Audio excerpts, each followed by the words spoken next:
Iko dhana miongoni mwa Wakristo wengi au hata watu wa mataifa wakiamini kwamba shetani ibilisi ambaye kabla ya kuanguka ya kumwasi Mungu akiwa anaitwa Lucifer, kulingana ile Ezekiel 28 sura 28, Ezekiel chapter 28 verse 13 inazungumza kwamba Lucifer, habari za Lucifer.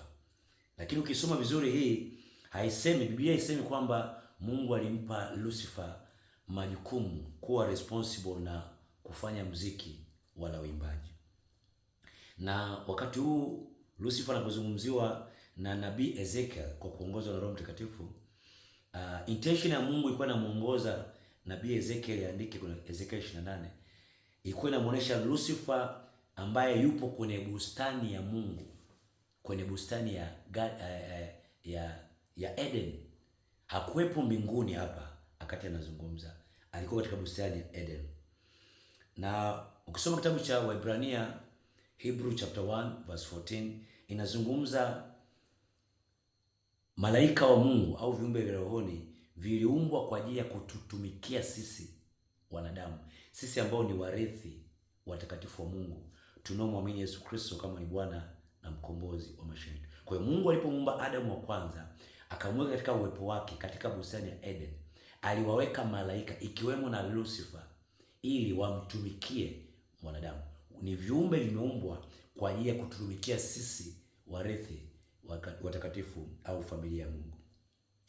Kitabu cha Ayubu, Job chapter 38 verse 7, Ayubu 38 mstari wa 7, inazungumzia nyota wa asubuhi, inazungumzia wana wa Mungu walikusanyika wakapiga kelele za furaha.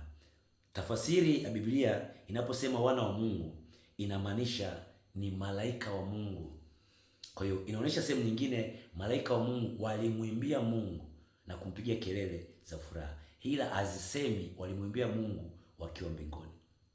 Kwa kuwa tu malaika wa Mungu waliumbwa na kuwekwa duniani kwa ajili ya kumtumikia wanadamu, inamaanisha wakiwa pamoja na wanadamu. Na Zaburi 34 mstari wa 7, Psalm chapter 34 verse 7 inasema malaika wa Mungu hufanya kituo kwa wale wanaomcha Mungu, wale wanaomhofu Mungu. Kwa hiyo wapo kwa ajili ya kututumikia sisi tunaomcha Mungu, ni kwa ajili ya sisi tulio warithi na watakatifu wa Mungu. Kuna maandiko tofauti ambayo yanazungumza malaika wakiimba wakimwimbia Mungu, na ukiangalia nabii Isaya kwenye kitabu cha Isaya 6:3, Isaiah chapter 6 verse 3 inasema malaika wa Mungu wanaimba holy holy, mtakatifu mtakatifu ndiye Bwana Mungu. Huyu mtakatifu mtakatifu ndiye Bwana Mungu inarifaa ni Kristo Yesu. Ni nabii Isaya anazungumza unabii wa malaika wa Mungu wakimwimbia Yesu Kristo mtakatifu mtakatifu kwenye Isaya 6 mstari wa 3. Kuna Ufunuo sura ya 5 mstari wa 11 hadi 13. Kitabu cha Revelation chapter 5 verse 11 up to 13 kinazungumza kuna multitude ya malaika wa Mungu, kuna wingi wa malaika wa Mungu na elders wakimsifu mwanakondoo. Mwanakondoo anamaanisha ni Kristo Yesu, ni Yesu Kristo. Kwa malaika wa Mungu pamoja na elders wazee wakimsifu mwanakondoo. Kwa hiyo wanazungumza kwa habari ya Kristo Yesu, namna atakavyotokea, kwamba kuna elders, watu watakatifu wa Mungu pamoja na kundi kubwa la malaika watakuwa wakimsifu Mungu kwenye Ufunuo 5:11 hadi 13. Na Luka sura ya 2 mstari wa 13 na 14 tunaona malaika wa Mungu wakati Yesu Kristo amezaliwa. The book of Luke chapter 2 verse 13 and 14. Malaika wa Mungu waliwatokea wachungaji wakiwa wakichunga, wakawapa taarifa za habari ya kuzaliwa kwa Mwokozi Yesu Kristo. Biblia inasema waliimba nyimbo za sifa na kisha wakatoweka. Malaika wa Mungu waliimba mbele za wachungaji, walikuwa wakichunga nyimbo za sifa wakati Yesu anazaliwa, wakishuhudia Mwokozi anazaliwa. Na kitabu cha Ufunuo 19, Revelation chapter 19 verse 1 up to verse 8, 19 mstari wa kwanza hadi wa 8, tunaona ushindi wa watakatifu. Namna gani wa malaika wa Mungu wanashangilia ushindi wa watakatifu na ile ndoa kati ya Kristo na kanisa lake. Yote haya ni maandiko yanayozungumza malaika wa Mungu wakimwimbia Kristo pamoja na watakatifu wa Mungu. Lakini watu katika Agano la Kale, namna gani mziki na nyimbo waliutumia katika kumsifu Mungu kwa habari ya ushindi, kwa habari ya kutoa shukurani na mambo kadha wa kadha. Wako watu ambao tukiwasoma kwenye kitabu cha Mwanzo sura ya 4 mstari 21, the book of Genesis chapter 4 verse 21, tunaona kwa mara ya kwanza mziki unatajwa katika kitabu cha Biblia.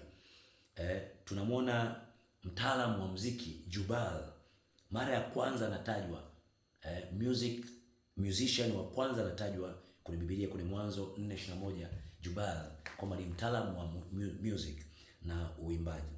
Kwenye Mambo ya Nyakati wa kwanza sura ya 15 mstari wa 16 na 22, First Chronicles chapter 15 verse 16 and 22, tunamwona Kanania akiwa ni in charge wa uimbaji, na anazungumzwa kwenye Mambo ya Nyakati hiyo kwamba yeye ni music director, ni mwongozaji wa muziki.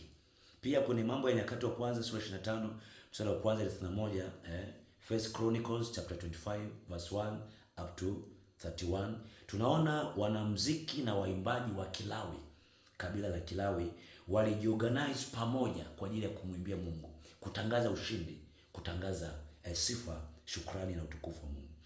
Pia katika Matendo ya Mitume, katika kitabu cha Kutoka Exodus chapter 15, Kutoka sura 15, tunamwona Musa na wana wa Israeli wakiimba nyimbo za ushindi mara baada tu ya kuvuka salama katika bahari ya Sham, Red Sea. Na maandiko mengine yanazungumza habari ya uimbaji na music ni Samueli wa kwanza sura 16 mstari wa 14 hadi 23, First Samuel chapter 16 verse 14 up to 23, Second Chronicles, Mambo ya Nyakati wa pili chapter 5 verse 13, na Mambo ya Nyakati wa pili sura ya 20 mstari wa 21 hadi 23, kwa habari ya Josephat akiongoza kwaya kwa ajili ya ule ushindi. Lakini jambo la msingi tunataka tujue kwamba katika Agano Jipya tunauzungumziaje habari ya mziki, music na uimbaji. Tunaona makanisani tunazungumza habari ya nyimbo za kuabudu, nyimbo za kusifu. Kuabudu na kusifu ni utunzi wa nyimbo, ni mpangilio wa sauti, ni mpangilio wa melody au instrument music unaopigwa kwa mpangilio, ndio kusifu na kuabudu au ni nini? Tafasiri ya Agano Jipya, ukisema kusifu au kuabudu ni uhalisia wa muamini katika Yesu Kristo. Ni namna mtu anayofanya mahusiano na Mungu, anavyofanya fellowship na Mungu, namna mtu anavyoishi akiwa ndani ya Kristo. Mtu anafanyika kuwa ni ibada.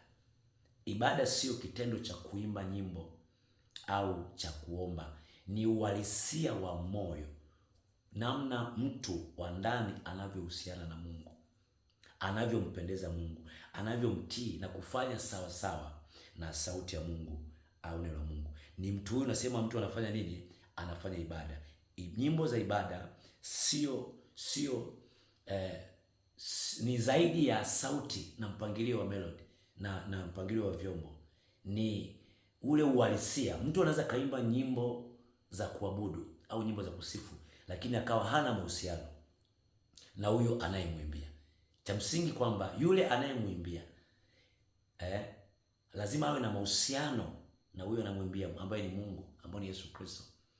Kwa hiyo kuimba katika lips, kutoa maneno, kufanya music, kutoa sauti, lazima kuendane na uhalisia wa yule anayeimba na huyo anayemwimbia.